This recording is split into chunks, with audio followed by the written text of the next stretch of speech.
such a strong word, but I think it's appropriate from what I'm just about to say. I think I hate after credit scenes now. You know, there was once upon a time where I loved after credit scene. I bought into it. I thought it was novel. Seeing Samuel Jackson at the end of Iron Man, awesome. The Avengers eating shawarma, kind of cool. Even the way they kind of teased Scarlet Witch and Quicksilver. I like that. But at this point, I'm done with them. Because I think what's happening with after credit scene is if they're that important, put it in the film. Let's see it. If it is important, it needs to be part of the narrative structure. And if it's not important, then who cares?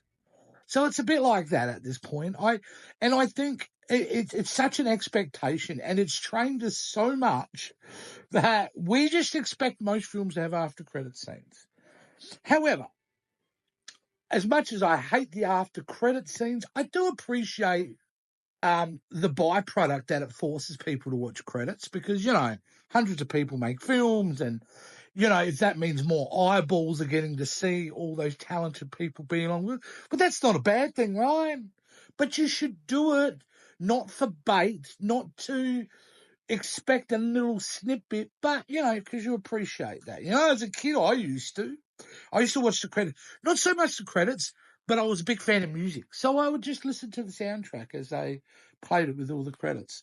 But yeah, after credit scenes, to me, they've become a mute. They've become pointless. They don't get me excited about anything. And you either find yourself going, yeah, I kind of understand, but I don't understand.